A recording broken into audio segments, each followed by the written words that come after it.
75 to 80% loan to value, depending on who you go through on that. So I'm going to use easy numbers here, round numbers. So if that's a $500,000 house, that means I can take out $400,000 as a line of credit. I'm not paying any interest on that money until I decide to use that money. That's how HELOC works, right? So I take that money, I go, what's the highest and best use for me to use this money right now? So I went and I paid off other houses that I have solid equity in. So I have houses that are worth $500,000 that I only owe $210 on, for example. So I go and I pay those off because I'm only cash flowing $300 a month on those houses with the DSCR loan, but I'll cash flow more if I do it with the first lien HELOC in that situation. So my goal is now, I'm like, I got to call through that entire list, see what everybody has to offer, who's the best ones to bring to the table. And that way I can give people actionable items, because I'm also understanding that not everybody has the ability to be bankable right from the start. Sure. So I want that to be a part of the course too, is like, how do we make ourselves look better on paper so we can tell that story to a relationship banker, right? So that way they can start pushing us through those barriers. So basically, my wife and I both got into medical sales. That was like the goal, because we're like, we have to have enough money to be able to purchase real estate. So what's a high income job? Well, we already know that my parents made good money doing medical sales and being in that side of it. So why not go into it? We also know there's a lot of flexibility with medical sales. And to us, sales is one of the best skill sets anybody can learn, especially if you eventually want to become an entrepreneur, which we had it all wrong, right? We were like, in order to become an entrepreneur, that's the top of the food chain. So we got to really work our way up in corporate, and eventually we'll have the skill sets available to us to become an entrepreneur. Yeah. Wish I would have learned that lesson sooner too. But so my wife still does the medical sales thing. I ended up leaving, going full-time into real estate, and we kept her job because she's making like $250. It's a 10 to 2 kind of job. Nice. You make your calls, you talk to your doctors, you build relationships. And I'm like, why throw that away? Like, that's a base for us that we can just live off of her salary now. And then everything I do in real estate just goes directly back into the real estate business. So because that's a great income. So did you jump in not making any money or in real estate, or were you already kind of making a little? I hadn't made a dime in real estate at that time. Yeah. So it was just, I just saw other people making money, and I got in 2022.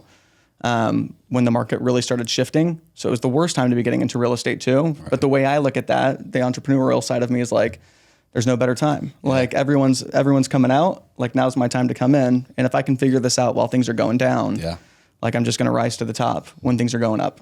I agree. I like that perspective on it. I guess because there's a couple things I want to talk about. We've already talked about mainly the hunt method.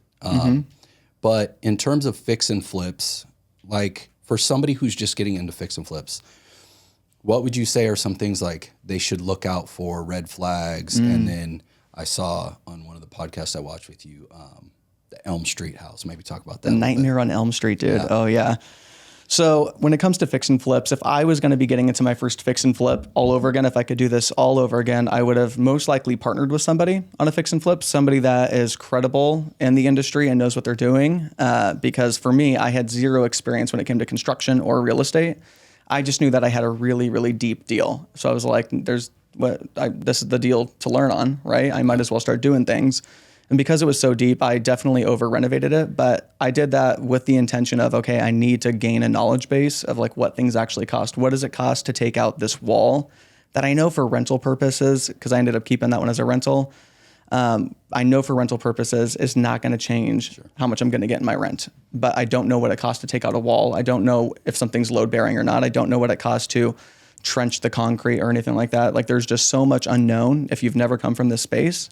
So ultimately, if somebody's getting into fix and flips, I would say partner with somebody to begin with. Get the ego out of the way of making all the money, and just be grateful that you have somebody that can help guide you and that you're still going to make money with at the end of the day too. So, how would you find that person? Because most likely that person wouldn't want to partner with someone with no experience. That could be the case, but you need to bring them value. So in that case, I would say you need to learn how to find deals and find good deals. If somebody brought me a fix and flip, and Elm Street is a perfect example of this actually. So I'm glad you brought that one up.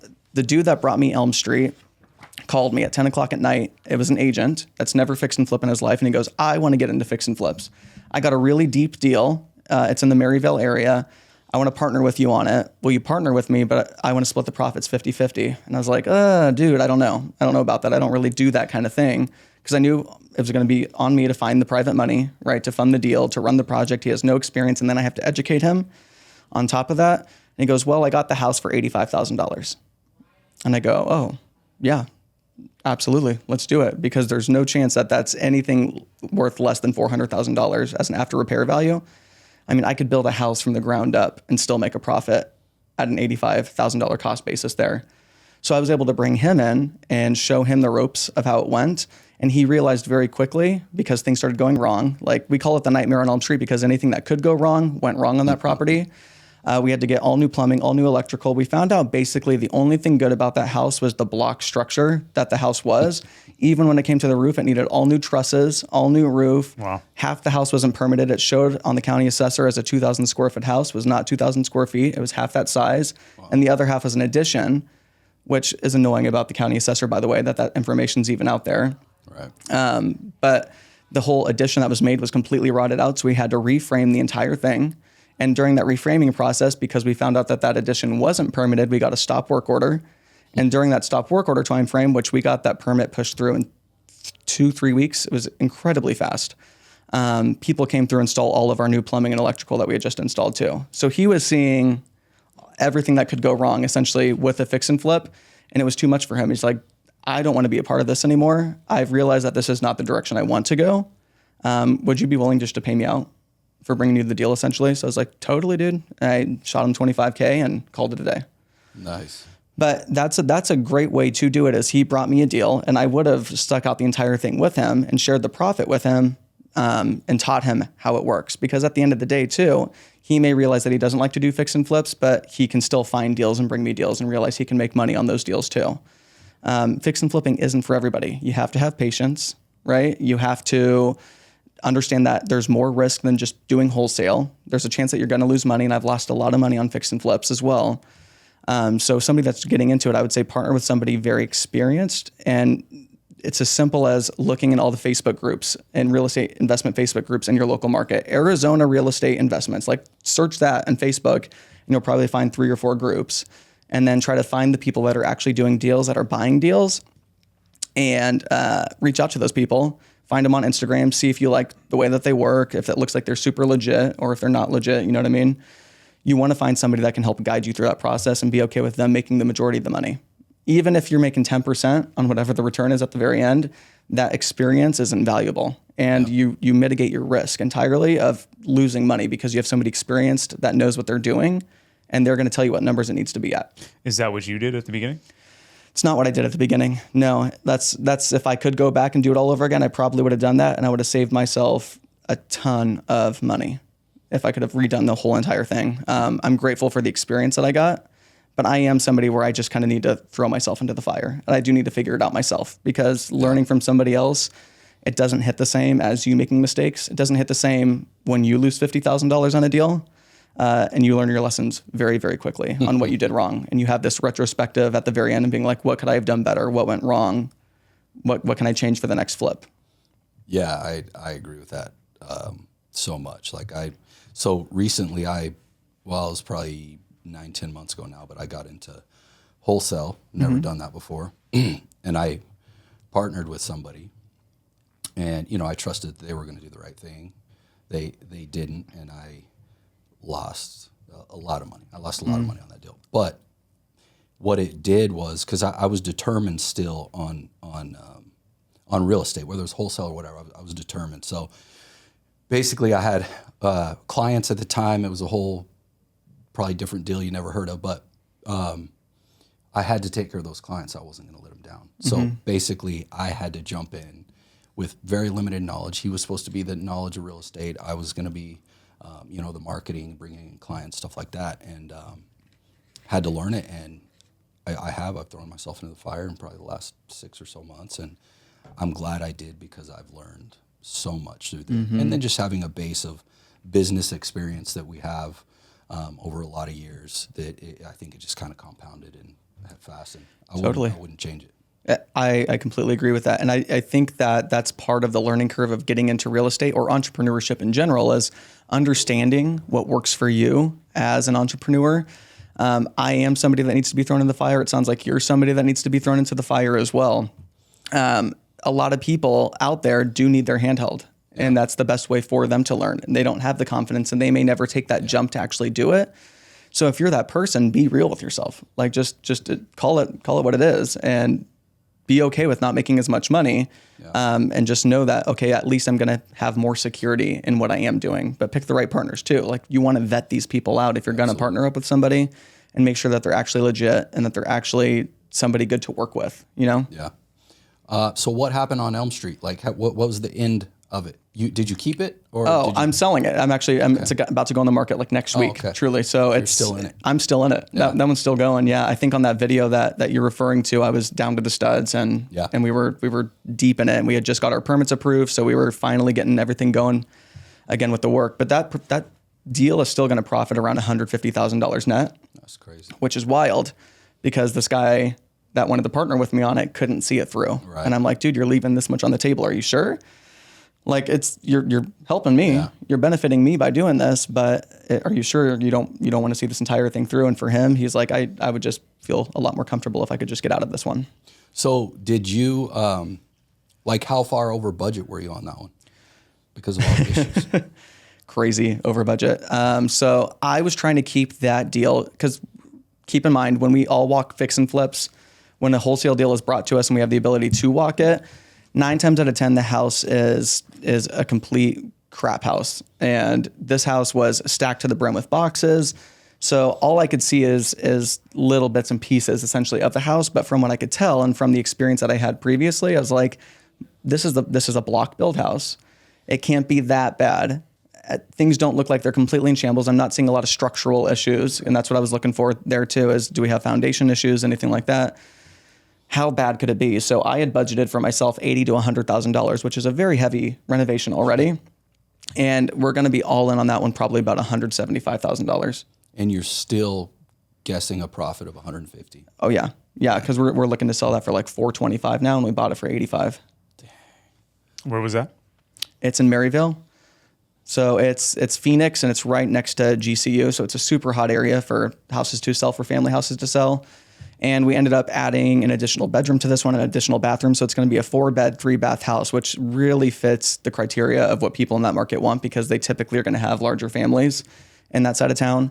And it's going to be new. It has RV gates. So if that family ends up being contractors, which we see a lot of blue collar workers in those areas too, it's a place where they can take their trailers. It's a large lot. But also for buy and hold investors, like, I'm already looking at selling it to one of my friends who's a buy and hold investor who wants to buy something conventionally right now. And he ends up building ADUs in the back of every property that he has. And he's like, that could actually work perfect for me, because I'll have a 4-3 in the front. I can have a 1-1 in the back, and I'm right across from GCU. So his exit strategy is like, I could totally do this with having student housing essentially, right? Yeah. That new law just passed about ADUs here, correct? Yeah. Now it's going to be a little bit more challenging when it comes to investors working with it. This is why he's also buying it as a primary residence, essentially. His workaround to that is, and this is a little strategy that he's like, I don't know anything about real estate. And then he taught me this, and I'm like, you just literally taught me something that like nobody knows about real estate. Nice. So much for not knowing anything about real estate. But what he's been doing in every property is he'll move in, and he ends up building a workshop in the back, because a workshop is significantly easier to get permitted than getting an ADU. ADU, you have to go through all of this crap basically with the city, and there's a lot more strict regulations and rules behind an ADU. Whereas with the workshop, it's borderline an over-the-counter permit. It's a very quick process, especially if you have plans and everything in place.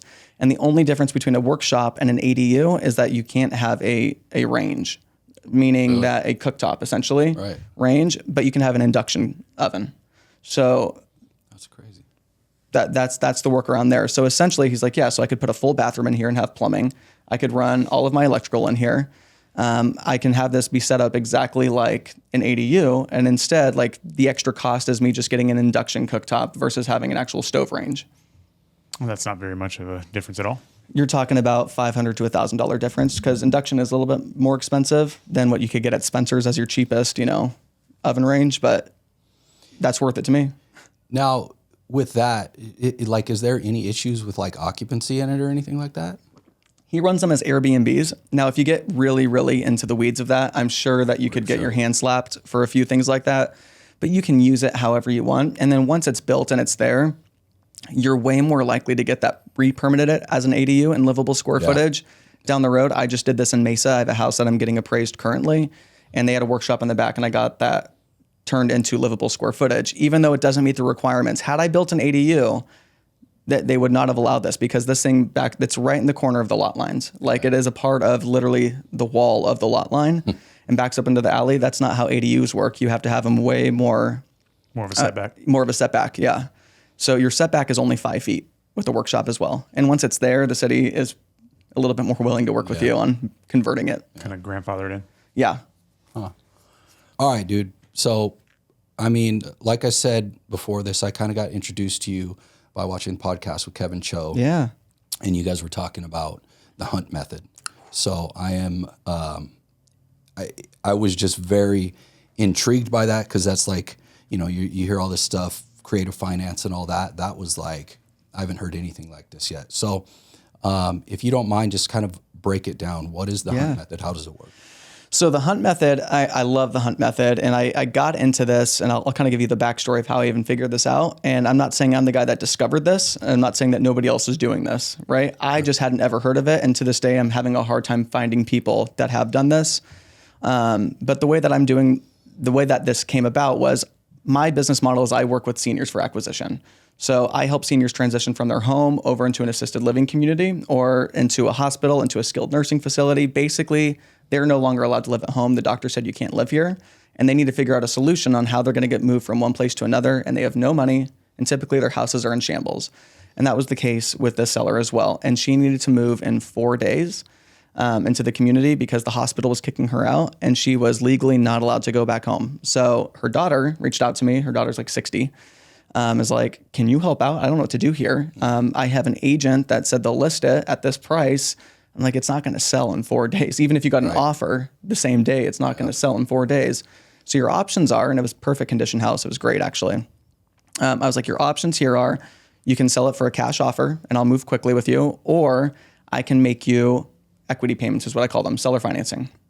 I'll make you equity payments and I can help cover the cost of what your mom's care is going to be on a monthly basis. And she's like, okay. And I was like, I can close that one in 4 days and start making payments to you. And I'll pay you X amount of dollars. It was like $1,000, something along those lines a month. Cause her mom already had a 401k. She was set up better than most seniors.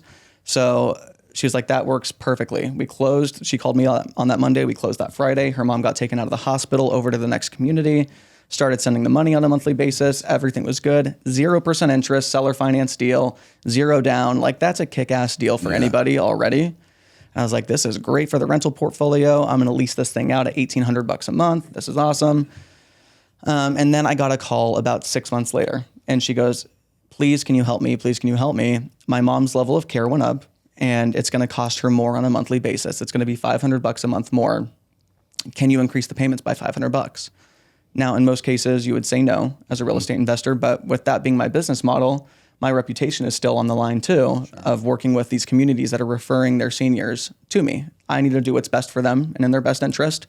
So I had 2 options here. I could go try to figure something else out, or I could just cough up the extra $500 a month, because at the end of the day, it's a 0% interest loan. I'm just paying down the principal faster. So I was like, all right, my worst case scenario is I'll pay $500 a month more. So I started thinking about it creatively. I'm like, how can I get around this? Well, I do know that on a seller finance deal, we have a note secured by a deed of trust. And that is what every mortgage company does. In first position, the loan is a note secured by the deed of trust.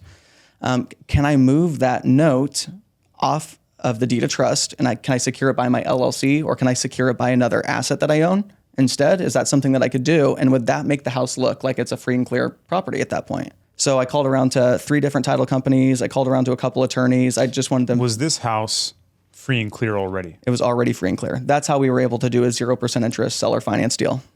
Is that part, is the house being paid off is that it has to be paid off? Has to be paid off. This is for seller finance deals only, is how this one works. So one seller finance deal can really set you up.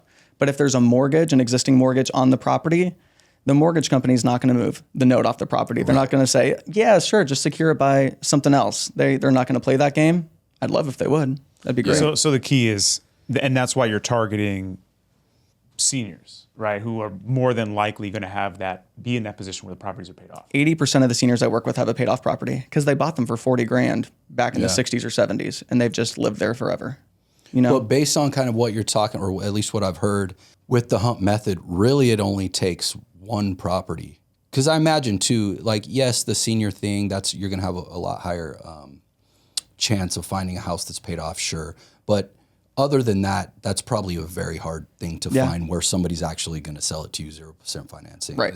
All that type of stuff. So, well, reverse mortgages. The banks have been doing it for a while. It's a reverse mortgage essentially, but they can leave the house because a reverse mortgage. If they get a reverse mortgage, you can only take out 50% of your equity if you do a reverse mortgage in cash if you want to. You can do it as disbursements to yourself, but you have to be living in the house. So for a senior that can't live in their house anymore, they're kind of limited on their solutions now, because if they do that, now the bank can take it back. They can foreclose if they find out that you're no longer living at that house. But if I heard you right, it really only takes one house though, like that, to get this thing started compounding on each other. You don't. It's not like you need, 10. Absolutely. Yeah. If you're starting from zero and you have no other houses, this one house can fund essentially the rest of your portfolio. Right. And as long as you're finding solid opportunities to put that money into, it can set you up entirely moving forward. Yeah. Okay. There are workarounds, by the way, for the mortgage side of it, but you just have to be very connected with private money lenders and things like that. You'd have to pay the house off. To pay the house off. Yeah. And say, hey, I'm going to secure you by a different asset, or I'm going to secure you in another way to pay off the house. That way they're still getting their payments and they're still secured. And that way you still have what looks like a free and clear house. You just have to move the bank out of the way, and then you can get creative with it. Yes. So you're saying bring hard money in to pay the house off, and then you're paying them off through this, like the HELOC that you're talking about? Yeah. First lien HELOC? Yeah. So the way that I did this, the true way of the hunt method that I look at it is it's for seller finance deals only, though. That's why I'm saying we can get creative on it if you really wanted to. But I look at this from a seller finance perspective. So with her, I said, I can pay you not just $500 more a month, I can pay you $1,000 more a month, because I know her level of care may continue to increase. So I want to make sure that you guys are secure. Now, for me, what that does, that means I'm going to pay off her loan incredibly fast on that property. So that was really good news. And now it looks like I have this free and clear property. And so I secured her by my LLC in this situation. In most other cases, I would probably secure them by another property that I own now, just looking back at it, because I want to give them the most secure position possible. Granted, the LLC she secured by holds 17 properties. So if she had to come after me in any way, she has way more security that way versus just that one property. Sure. Yeah, so I secured her by the LLC. So now, essentially, she forfeited her note secured by the deed of trust. This is all a same-day transaction through the title company and through the servicing company. Westar is our servicing company out here in Arizona. And she forfeits that and immediately has a new note, secured note by my LLC for the exact amount, the same exact terms, just we increased the payment amount. Okay. And now kind of to rewind what you said, because you're paying her more now, you said you went from 1,000 to now 2,000, and you were cool with that because you were able to take out that first lien HELOC and then basically pay the house off or whatever, but everything she pays, you're just paying right to the HELOC, so you're paying that down very fast. So and then I'll break that again. down. Exactly. So when you say HELOC, traditionally a HELOC would be from a traditional lending institution. Are you talking about hard money? I'm talking about first position HELOCs, something that's just not necessarily widely talked about right now. And I think it should be. And I think that conversation needs to open up a lot more. There's been a lot of focus on creative finance, which I think is a great strategy. And I think that if you focus on having bankability as well, you'd be shocked at all of the opportunities that are available to you that banks are willing to lend out. So I'm working with a first lien HELOC company right now that I'm going through the process on for 2 properties that I have. And you can do a first lien HELOC even if you already have a mortgage on the property. So with the first lien HELOC, they will take over that first position mortgage, they'll refinance it, and essentially you're turning your mortgage into a home equity line of credit, and it's simple interest. Typically, HELOCs are like a 5 or 10 year, obviously there's variations. Yeah, 10-year on average. 10-year amortized interest only, and then it turns into a 30-year note. Right now, I think they're like anywhere between 9 and 14, 15%. Yeah, so 8 to 9 is what I'm seeing right now for the HELOCs. Okay. So that's a pretty high interest rate. I mean, it's similar to DSCR, I guess. It's cheaper than a DSCR on most of my houses by a couple $100 a month. Really? So it ends up being cheaper by a couple $100 a month. Interest only, or because it's interest only? Yeah. But that's only going to go for for 10 years. And so the strategy behind this is to then pay it off, treat it like a bank account and pay it off. And then as you get to that maturity date of that 10-year period, redo the process all over again, because I don't want that to turn into a 30-year amortized loan. I'd rather those be hooked up to lines of credit. And so this is what we did in this situation. We moved off that note. We're paying her more on a monthly basis. We can take out a first position HELOC on 75 to 80% loan to value, depending on who you go through on that.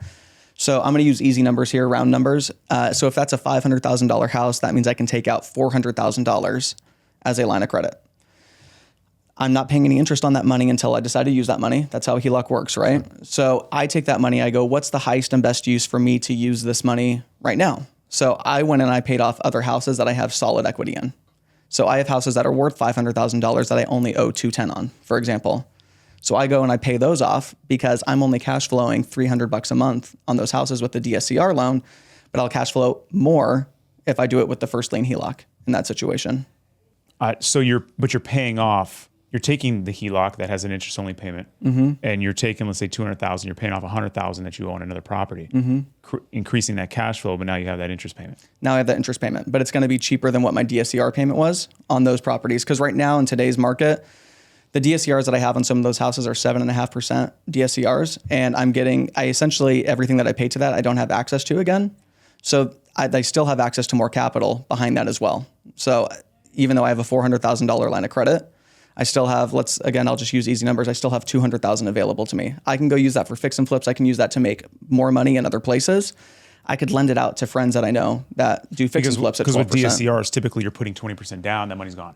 Yeah, it's gone. So you get appreciation. It's gone, and every payment that I make towards it, it's gone. So if I'm treating the line of credit like a bank account, so all the cash flow that I am making, even if it's minimal, even if I'm only, let's say between these two deals now, I'm netting $500 a month in cash flow, I'm taking the principal and I'm taking that cash flow and I'm paying down the principal of the HELOC, because the HELOC accrues interest on a monthly basis. So the next month, my interest payment's going to be lower and my cash flow is going to be larger. So which means the next month, my interest payment's going to be lower and my cash flow is going to be larger. And then if I'm using that money as well, the other money that I still have available to me for fix and flips, for example, like Elm Street, I'll make $150,000 on Elm Street.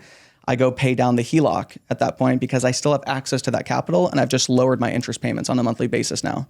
Whereas if I were to go put $150,000 down towards the principal of my DSCR loan, I still don't have access to it. It's still just locked up in that property. And that didn't even change your payment or anything. No. I mean, unless you refied it, but. Well, then you would do another HELOC. Yeah, but let's say it didn't fully pay it off, right? $150,000 isn't going to pay off that existing $200,000 mortgage.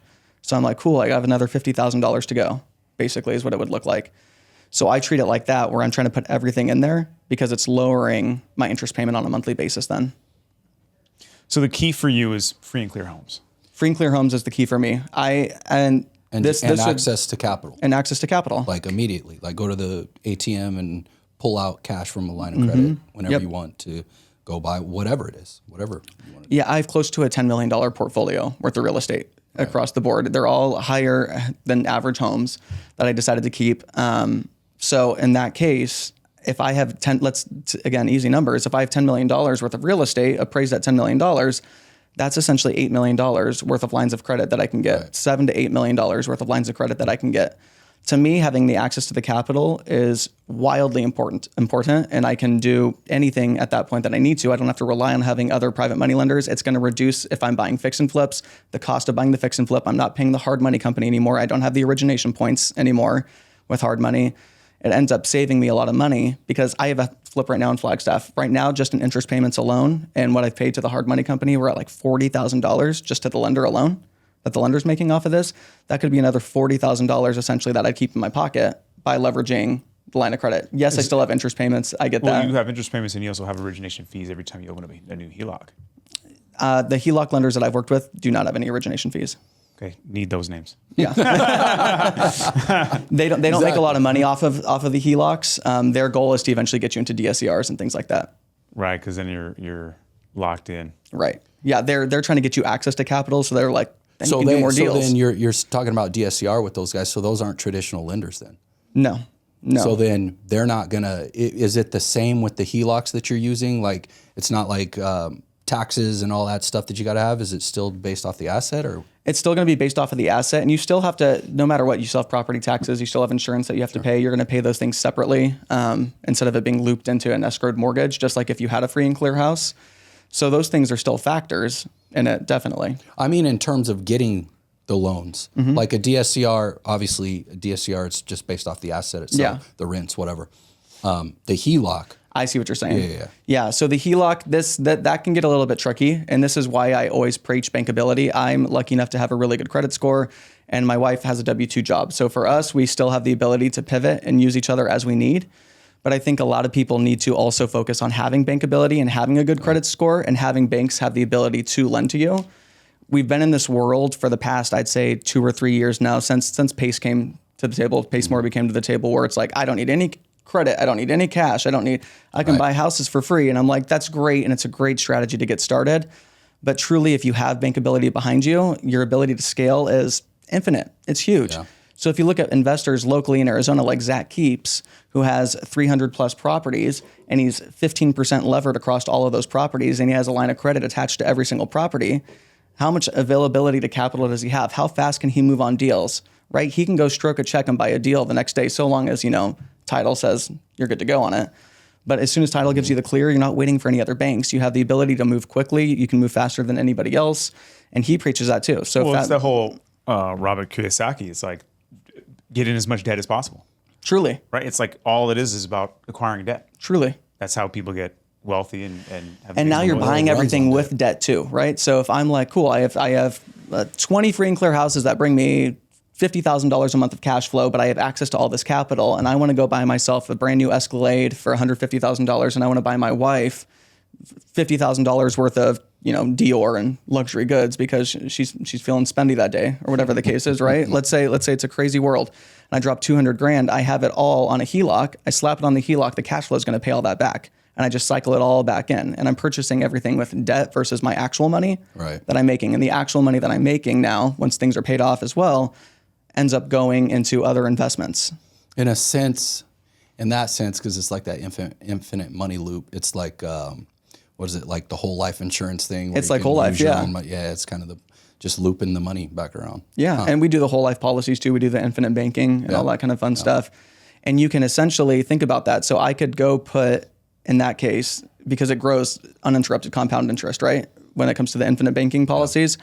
So even when you take the money out, it's still growing technically at 6%, right? So I could go fund my whole life policies with the HELOCs then, because I'm using debt to fund them. So it's not taxed income that's going into those. Now at this point, it's tax-free income going into those. Now they're going to grow tax-free over there. So you can start funding them in that way versus your actual earned income. That's crazy. Yeah, but you're paying, even though they're interest-only payments, you're still paying those today. Yeah, you are. And you need to make sure that you're generating more money than what you're spending is the other side of this too. This takes a financial, foundation and a financial education. I don't think people that are, if you can't manage your own personal finances, you should probably wait till you get that under control before you even start buying rentals to begin with. Yeah. That's how you should be doing it. Some financial engineering in the beginning of that. Totally. Lots of things move in there. So, I mean, what is because again, dude, I heard this and I'm like, I got to get this guy on the podcast. I got to learn more about this. I imagine, and I think you said it, the content you've done about the hunt method has been the best performing. So what's the goal with that? You got plans to teach it or to? Oh, absolutely. Yeah. Right now, so I'm working with several HELOC lenders, and I'm looking for people that will do portfolio lending when it comes to this, because I know a lot of people with portfolios that would love to benefit from this. I'm looking for people that will do it one-off. I'm looking for people that can essentially cater to the masses, because there are a lot of banks that will make it really, really challenging, especially if they can get through me, they can probably get through most other investors that I'm going to refer them out to. Because for me, if you look at my taxes, I took a $450,000 loss last year because we depreciated all of our assets, right? Even though we had great income and we have multiple partnerships, multiple K1s, multiple of everything, multiple businesses. So our taxes are 150 pages long. So if they're able to get through my sheets, and get me the loans, then that's somebody that I want to start referring out to everybody.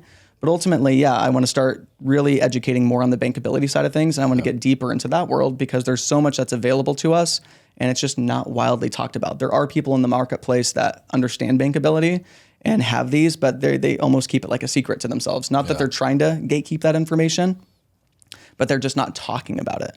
Zach Keeps is a great example of this, right? He kills it in real estate. He's probably the largest individual investor in the state of Arizona in terms of the volume of properties that he buys and what he holds. And he does this strategy. Yeah. He has these things paid off and he buys everything with a HELOC because then it looks like it's free and clear. And then he can go get another HELOC on that. And now he has more access to more capital. You just need to make sure that the deals are going to generate more money than what you're spending or what the interest is. When you're going to acquire a HELOC, it's usually based on personal income, taxable income, all these factors here. Yes. I'm going through it right now with this property, and it's like a nightmare. That's especially as investors. So how are you getting HELOCs infinitely when eventually you're going to cap on debt to income? Great question. So on that side of it too, eventually when you have houses that appear to be free and clear as well, you have more opportunity for different types of lending as well. You can get just regular business lines of credit on those properties as well. So they're not necessarily needing to be the first lien HELOCs. Those are up and down right now. So I'm just also testing the market. The first lien HELOCs is going to get me the highest LTV at this point in time. Whereas I could go do it just through my business, essentially. But when you're doing the HELOC, are you doing it based on personal? Yeah, we use my wife right now too. Got it. Okay, so you can't do it you can't get a HELOC through a business. You can get a HELOC through a business. You just have to pay yourself through that business. And most people in business don't want to pay themselves because they don't want to have to be taxed on anything. But also, if you can tell the story, this is where having banking relationships comes into play too. I'll give you an example of this. As simple as Chase Bank. I have a relationship manager because we're technically a private client with Chase. That relationship manager is going to go and fight for me with the underwriters and explain the story and say, no, look, they depreciated this much real estate. Steven actually made $600,000 in real estate flips. So we need to deduct these things. So it comes to also building relationships with credit unions, smaller banks, and eventually even the Chase banks and those places will start to do that as you become bigger and bigger and bigger, right? Well, once you have a net worth of $8, $9, $10 million because you're paying off houses, they're going to make things more readily available to you as well. And they're going to give you better than normal interest rates as well. I have a friend right now that created a fund. He was very smart with the fund that he created. He overraised for it and he slapped it. He went around to a bunch of different banks and he slapped it into a bank that gave him a line of credit for $1 million because he put all the fund money in there as collateral, $1 million at 0% interest for the first year. And then it goes to 6% the next year, 7% the next year after that. And then he's stuck at 7% for the next essentially 10 years, right? It's a 10-year thing. So 7 years. Yeah, I've heard that. Yeah, I got friends that got some big funds and they'll slap them in there and they get better than normal opportunities. So you could take that 0% interest HELOC, then go pay off the other HELOCs. And now you're just paying everything at 0% interest. Yeah. That's crazy. So when it comes to like the teaching stuff, have you already started that or are you just starting? It's in the works right now. I'm starting a school community. Alex Ramosi did that whole school community. So that's what I'm working on right now. I actually just got an entire list of lenders. I had somebody that reached out to me because of the video. And I'm like, this is why I got to talk about this stuff because there are people that know more than me when it comes to these things, right? And I'm like, you guys just aren't talking about it. So I had somebody that reached out to me and they're like, hey, dude, I have a list of national lenders. I'm a part of this small private group. It's like 30 people. He goes, and they're not bringing anybody else in, but I can get you the list. They have a list built out of HELOC lenders across the nation that give different rates, different LTVs, different acceptance, all that kind of stuff. So my goal is now I got to call through that entire list, see what everybody has to offer, who's the best ones to bring to the table. And that way I can give people actionable items because I'm also understanding that not everybody has the ability to be bankable right from the start. Sure. So I want that to be a part of the course too. Is like, how do we make ourselves look better on paper so we can tell that story to a relationship banker, right? So that way they can start pushing us through those barriers. I like that. Because the banks will give you money if you don't have things going on too at the end of the day, right? If you look at startup businesses that are concepts, banks are still funding concepts and startup businesses that aren't showing revenues. They're showing what the projections are going to be and how things are going to go.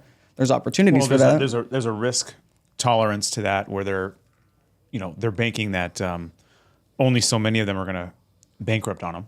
Right. And what they're making, obviously they do their research so they know that what they're making is similar to insurance, right? Insurance still insures even though they may take losses somewhere.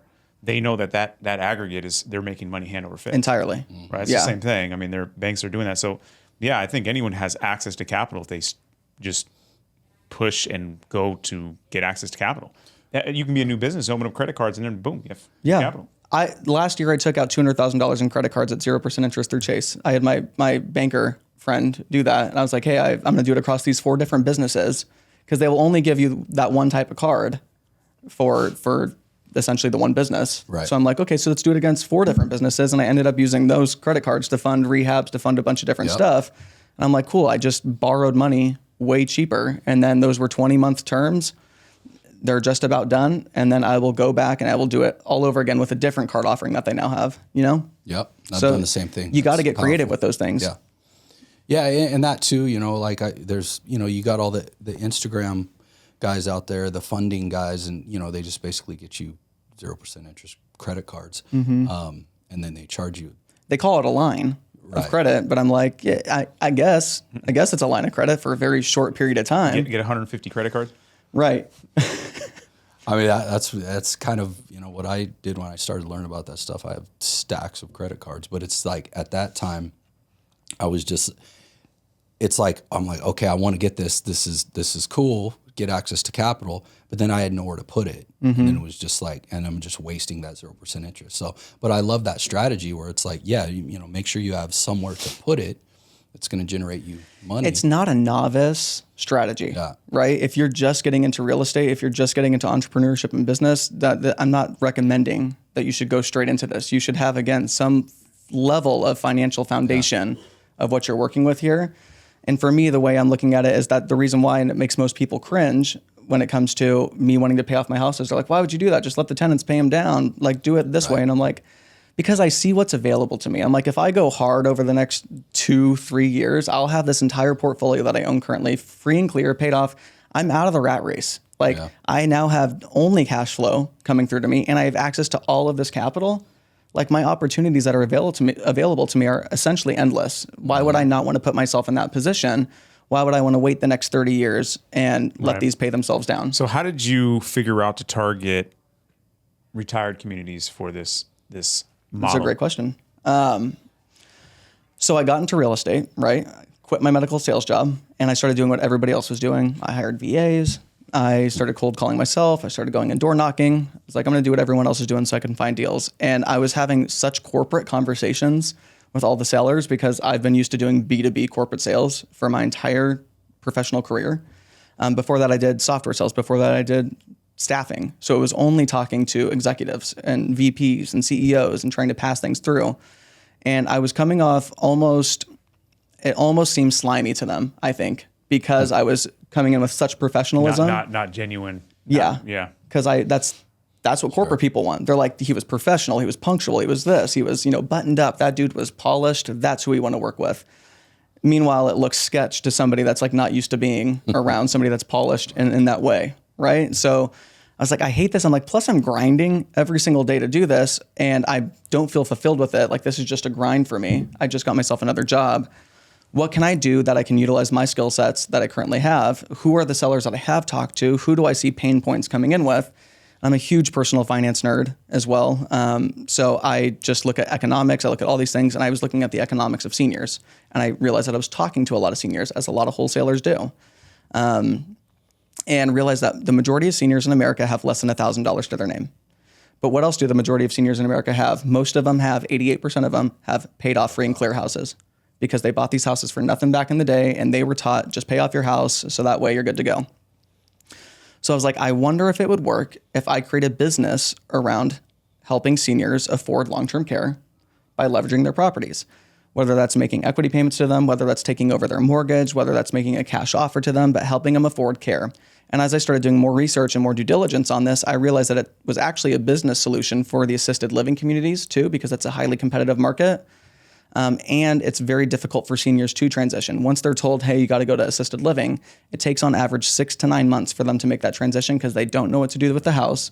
It's too overwhelming for them. They're already sick. The house, as you see somebody's health decline, you start to see the house decline as well, right? And if they have no money, if there's a leak, they're not fixing the leak. If the window broke, they're not fixing the window. If it floods out, they're not fixing the flood. So all of a sudden, like this house in Mesa that I talked about with the ADU, that house had furniture that had been eaten by rats. So there was no more furniture there. And the dude was still living there. And all he needed was $850 to get to North Carolina because that's where his son lived. And he had 2 months to live. And he didn't have enough money to do it. And his son didn't have enough money to get him there either. We got him way more money than $850, by the way. You find someone like that and you say, hey, your property is, you're obviously in the situation you need money right now. Be happy to help you and assist you in this long-term care or get short-term, whatever it is that you need. Here's what we'll pay you for the house, either via monthly or a one-sum payment, and we can do it right away. Yep, it's literally that. So I have to build enough trust with the community, though. So I typically speak with their executives, their VPs, anybody that I can at the community. You're talking about like one of these Brookdale 55 and up type of. Yep, memory care, skilled nursing facilities, places where people go that can't take care of themselves anymore, right? So I go there and I talk to them, and we go through their pain points, and I go, this is what we can do. This is how we can help you. And their reaction 90% of the time is, where has this been? Why does this not exist? This is one of the biggest problems that we run into. And I go, I can shorten that conversion cycle from 6 to 9 months that it takes somebody to transition to your community down to 2 weeks. Would that be beneficial for your sales cycle? And then they just send you people? They go, I have people right now that I'm going to send over to you. And so they talk to the families and say, hey, I have somebody that can help you with this. I pay for their move. I'll cover all the costs. Yeah. I set up estate sales for them to try to sell their belongings. That Mesa house that was infested with rats, like those situations, there's nothing to sell, right? It's just they need to get to where they need to go. And their health is the number one priority there. I don't even consider ourselves investors when it comes to this business model. We end up getting paid in houses is the way that I look at it, because we're not making any money on the front end with anything. It always ends up being a house that we have to either relist, fix up, or keep as a rental. That's super creative. Yeah, but you're getting them for pennies on the dollar. Yeah. Yeah, but I mean, it's cool too. It's usually a one-call close. Some people don't. Yeah, and some people don't care. Just want to make money, whatever. And they're not emotionally at this stage in their life. They're so unemotionally attached to the house. They're like, dude, just get me out of here, please. Yeah. And my credibility is A+ day one when I walk in. Why would Banner Hospital have me go to their house if I was there to screw them over? So we're not working through this like, ooh, is he? Yeah. I don't know. They think I'm Banner Hospital, or they think I'm Brookdale, or they think I'm whatever community is referring me. I'm an extension of them, and I list out, I'm like, these are the 3 ways we can do this. I do my research ahead of time, as we most do, right? Sure. And I look at, okay, how much repairs is this actually going to need? Okay, there's a hole in the roof. I can literally see the sky. This is going to cost money.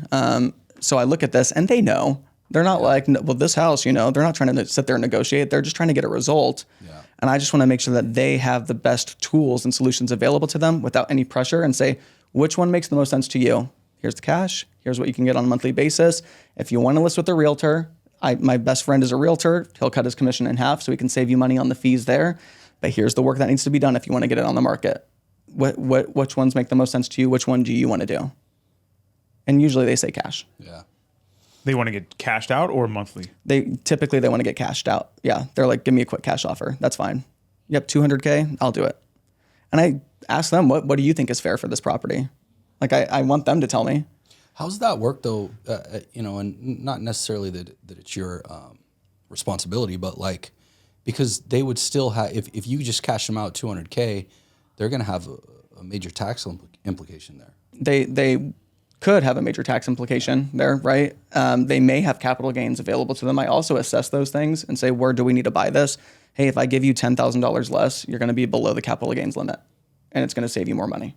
Right. Okay. So let's figure that out. And I take a very detailed approach to this, because truly, like, my heart in this, it's not to get deep houses from seniors. Yeah. It's truly to help them afford long-term care for the long term. Sure. That's why I even created the Hunt method, was because she came to me and she's like, my mom can't afford the payments because her level of care went up. What can we do? And I'm like, I was just willing to cough up that extra $500 a month to help them out because it was going to pay down the house faster. But I was like, can I figure something out here though that could be even more beneficial, right? Yeah. So I'm still always assessing these situations. How is that paying off the house faster? Because if it's a 0% interest loan on the seller finance deal, and I increase the amount that I'm paying them monthly on a monthly basis, it's all just going directly only to principal. Gotcha. So the note that you have is with the seller. Yeah, that was a seller finance deal. So why would you recommend? Sorry, no, you're good. Go ahead. Why would you recommend a cash out If they've never had over $1,000, well, that's their thing. Like they don't know money management at all. Great question. So the average cost of senior care in the state of Arizona is about $8,500 a month.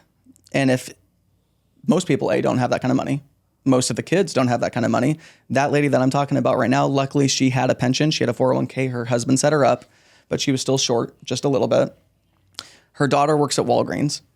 So her 60-year-old daughter, there's no way she's helping out with that cost. Even an extra $1,000 a month to her mom, she can't afford that. She's struggling to pay her current cost of living, right? So she can't come in and do that. So that situation, it made sense for that person to do that. Plus, it's going to reduce their tax liability because she bought that house for nothing back in the day as well.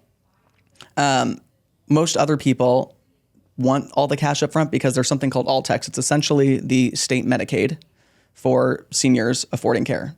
And if they don't have the money, they have to go into All-Tex. So if they were to go directly onto All-Tex, the government's going to take over their assets so that they can essentially fund the Medicaid plans. So the government's just going to go ahead and steal the property. So it's either I buy the property or the government's essentially just going to steal all the money regardless. Yeah. So if I give them cash, they can at least go into a community that they can sustain that care and have a higher level of care that they actually want for a certain period of time. And eventually, once it's called the spend down, then they would transition over to an All-Tex program. But at that time, there's no more assets. What was that? At that time, the assets are no longer in their name. The assets are no longer in their name. I've purchased the assets. Now they just have cash. This gets way into the weeds, and I don't want to confuse people on it. But with All-Tex as well, they're going to look at that lump sum and say, hey, you need to spend down. So there's different ways to get around that as well.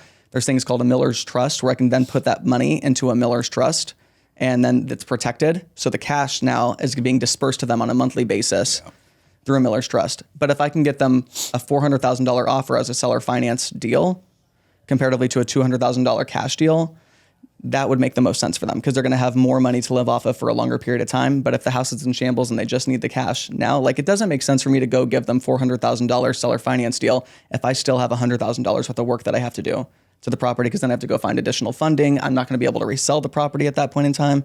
It takes you just have to understand everybody's unique situation and understand where they're at financially and get them to be open and honest with you because you're like, I want you to sustain care. I don't want you to have to go onto an All-Tex program. It doesn't make sense for you.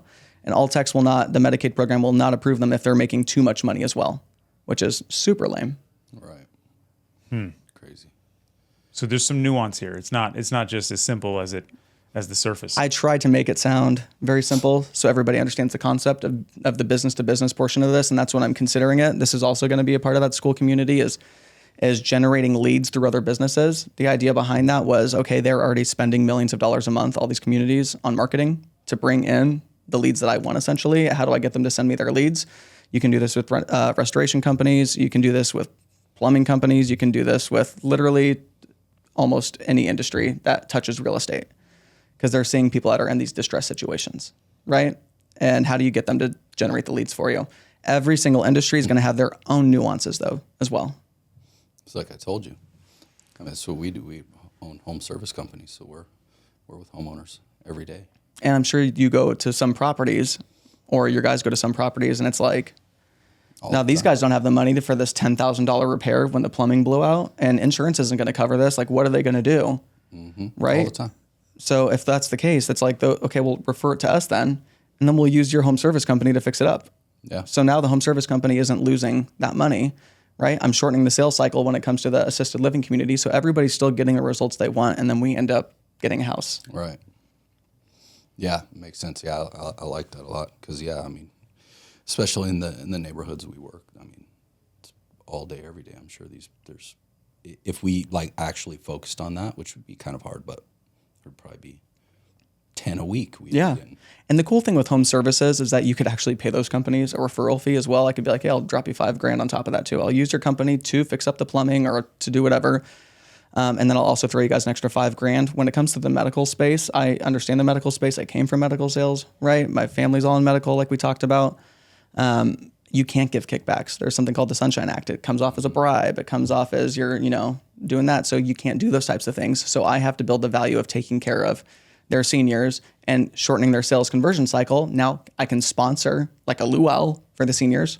Be like, thank you so much for referring so much to us and working with us. I'm going to sponsor a big dinner event so that all the seniors can have fun and dress up in Hawaiian outfits and do a luau. And that just builds value for their community then.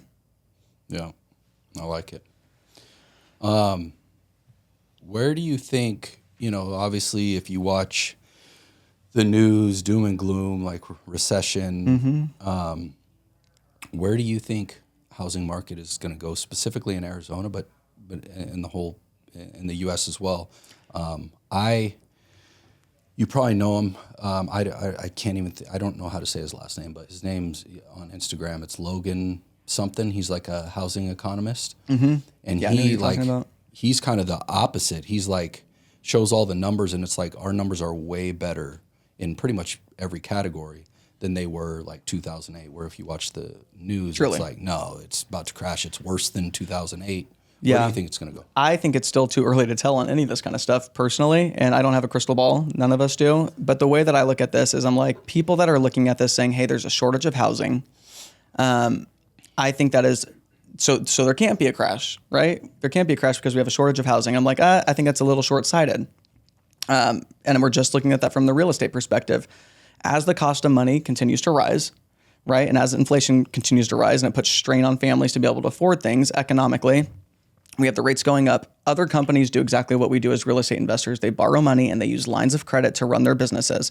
So Elon Musk isn't going in and just using his capital that he's like, oh, cool, I made profit from Tesla. I'm going to go ahead and just use this as our working capital. It's not what they do, right? So they're going and getting lines of credit, big business lines of credit, and banks are coming to them saying, hey, here's another $5 billion for you guys to use for operating. We're going to give you these great terms. You guys are reputable. It's going to make us money on our money. It's a secure place to keep the money.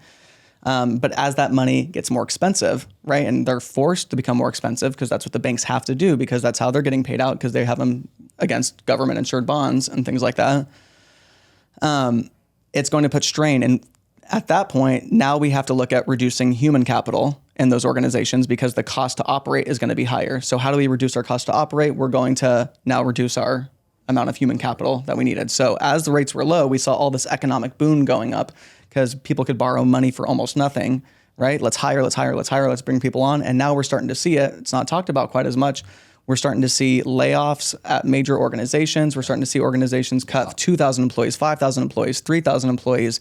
And if that gets big enough, if the unemployment starts to go up enough, then it doesn't matter what the housing supply is at because there's nobody to buy the freaking houses. Right. Nobody has jobs, right? So that's why I'm like, it depends. I'm like, it's too early to tell. From where we are right now, I just think it's just a slowdown in the marketplace. But I think if we still have more pain economically in the marketplace and companies are forced to do more layoffs, then I think we have the opportunity to have a major recession.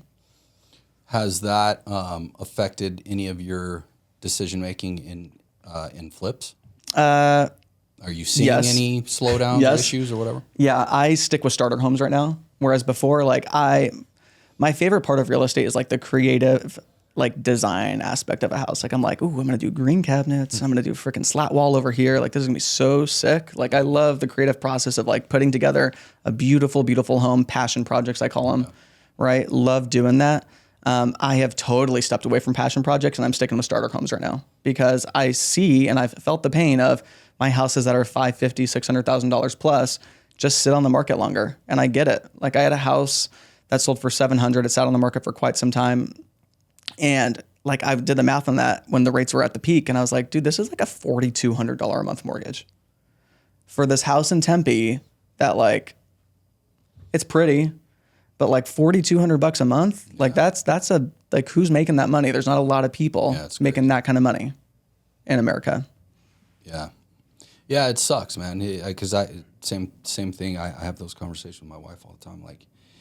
Like we looked back, I don't know, 2-3 years ago or whatever, or she did a random like of the groceries, and she looked back on however she does it, her account for groceries, and it was like she ordered she had a receipt for these same things. She looked it up, the same exact things, put it on there. It was like over double the cost. Crazy. And I'm like, how does the average American survive? I'm like, I'm a high income earner and I for sure have months where I'm like, whew, this is tight. Like this is like, crazy. I'm like, just the cost of everything. I'm like, man, it's $400 to go do this thing that used to cost $100 now. I'm like, it's so many things. And I mean, I can't knock the companies that have to raise the prices. Like, I don't think grocery stores are sitting here being like, oh yeah, we're gonna get them. Like we're gonna double these prices. It's like, no, everything else on their end went up as well. Yeah. Like the farmers are also, like, if you go all the way down the distribution line, it's more expensive for everything, for everybody across the board. You know, it sucks. Yeah, it's well, I think that's why everyone needs to start getting creative in general. Mm-hmm. You know, I agree. You can't rely on one income source anymore. It's just not. Yeah. There's no way. Yeah, and I agree, and that's why this stuff too. I mean, just interests me so much, and especially you know, getting to know Pace. He threw a big event over at one of my warehouses in Scottsdale, like 150 That's people. awesome. With Ryan LaRue? Yeah. He was my business partner. Oh, nice. That is not anymore. Okay. But anyways, like getting to learn all this stuff and understand that, like, it's crazy. It's powerful. It's just such a powerful tool. And the hunt method is just another tool in your tool belt to. That's all these are. People need to learn this stuff. It's good information to know. It doesn't mean it has to be implemented right away. Maybe you're not at a stage where you get to implement this right away, and that's okay. Like, you build yourself up to these things. I am at a place where I have opportunities in front of me where it benefits me to get those lines of credit and pay off additional assets. Yeah. And then I generate money in a bunch of different ways. Like, I look at fix and flips. That's a side hustle type of business, in my opinion. Like, doing 20 to 30 flips a year. I have a project manager. I actually have Pace's crews because he stopped flipping. They know what they're doing. I don't have to check on the project all that much. We still have to manage from afar, from an essence, right? Still making decisions. But how much time does that really take a week? I'm not the one there swinging the hammers. Right. It's like, that's a side hustle business.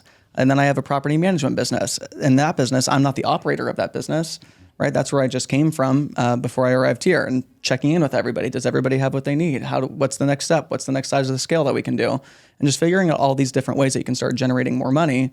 So that way, when you have these tools in your tool belt, you can get the results that you're actually looking for. Yeah.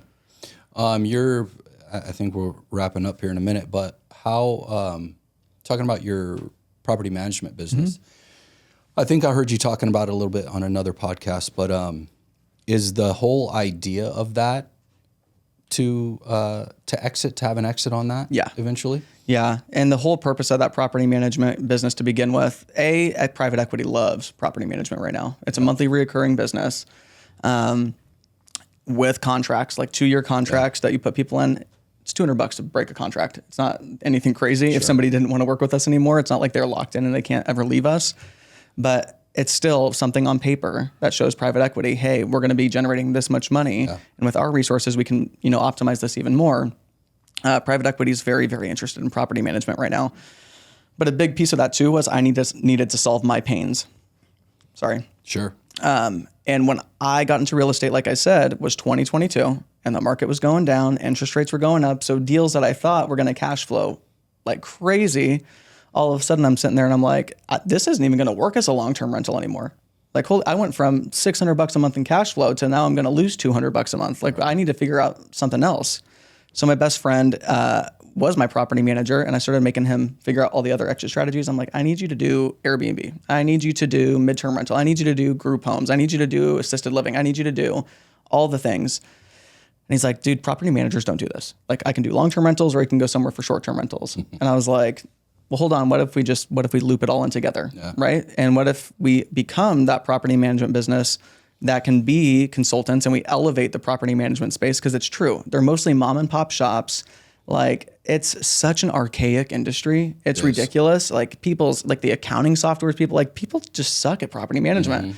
I've almost never heard a good thing about a property manager in my life from anybody I've ever talked to about property management. Like, most people, exactly. So on that side, I was like, let's bring this to the marketplace. And now we can elevate the space by being consultants in property management. People can bring us a property, and we can show them what the highest and best use of their property is to generate the most amount of money.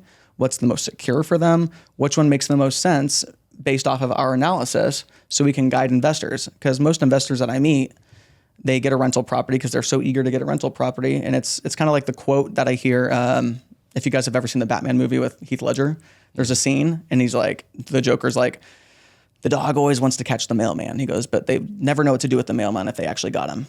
Like, once they actually have him. And that's how I look at investors with rental properties. They're like, every investor wants to get rental properties, but then most investors I talk to don't know what to do with it once they actually have a rental property. Yeah. Right? They're like grasping at straws, trying to figure out what's the next step.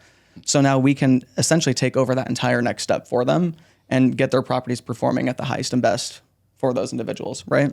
Do you only take properties in Arizona? Right now, only in Arizona. We're scaling out our systems. We're almost through the entire state of Arizona. We haven't hit Tucson just yet. It just takes resources and things like that. Sure. And we started this a year and a half ago. So we're just about at that point where we have systems all in place, every employee hired that we need to have hired to make sure this runs like a machine. And then now we can start to copy and paste and start putting this into different areas. Is your real estate portfolio also primarily Arizona? Yeah, it's all Arizona. So you don't do anything out of state? I did it one time. I did Ohio one time, and that was an awful experience. I was like, why are these taxes so high? What are these extra rules and regulations that I don't know anything about? And now I'm trusting a GC that I met one time, and I'm talking to him over the phone, hoping that he's making good decisions for me. Like, I just didn't love it. I ended up losing $1,000 on that deal in Ohio. Thank goodness it was only $1,000. But I'm like, man, this is not for me. I like to touch it. I like to feel it. And then I'm from Arizona. There's like a certain love that I have of like, I like having properties right here where I'm from, I can agree with that. Well, dude, this was good, man. No, I appreciate you coming out, the hump method and teaching us that. I mean, that's killer. Maybe at some point, especially after you get your school community going, like we'd love to have you back. Oh, that'd be awesome. Do it again. Yeah, because I'd love to be able to provide actionable resources to everybody. And I understand that some of the resources I'm using right now may not be a one size fits all type of person, right? So I want to make sure that I have those lined up for everybody as well. That's really my next phase in this, because I didn't also anticipate how much people were going to love the idea of being able to do this. Yeah, it's powerful. Where can people find you? How can they reach out to you? They can reach out to me on Instagram. That's typically where I'm always going to be the most responsive. And my Instagram is at Stephen Hunt, StevenHunt. And always message me on there. And you got a YouTube? I do have a YouTube. Right? Yeah. Subscribe on YouTube. That's new. Thank you. Yeah. Stephen_Hunt is my YouTube. Awesome. Well, dude, we appreciate it. Thank you. And hopefully we'll have you on. Thank you so much, guys. This is great. Yeah. Appreciate it. Awesome, man.